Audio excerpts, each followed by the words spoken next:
Verse 13. So Jacob called the name of the place Peniel, saying, For I have seen God face to face, and yet my life has been delivered.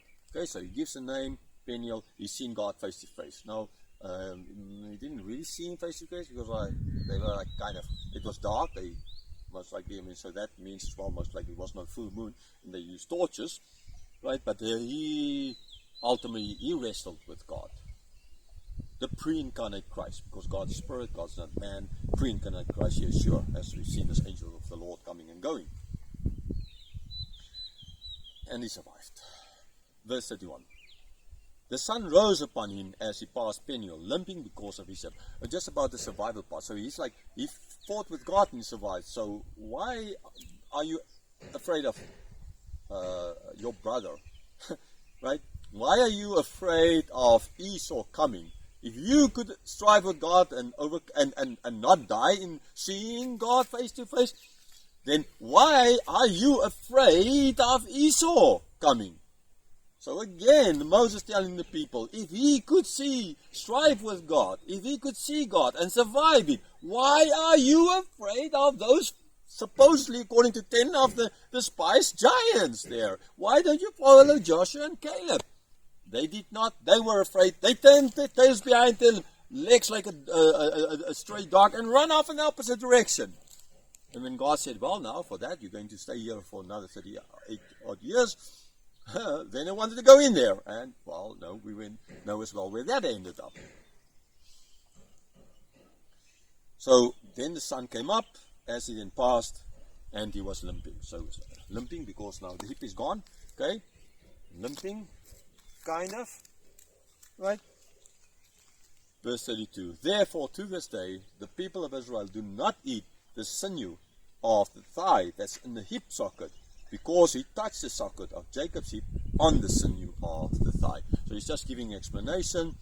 I don't know if today if it's still true or not, but anyhow, so this sinew here, they on the hip socket, they don't eat because of what happened to. So now again, Moses likely turning to his people and say, see, we don't eat this. You know why we don't eat the sinew here? Because of what happened there. So every time when you eat and you don't eat that, you know that's because this guy Jacob strived with God. He survived. So please, people, you can go and fight the Edomites, the Philistines over there. God will, the Ammonites, all those people. You can go into this land belongs to you. You can do it. Let this be a sign to you.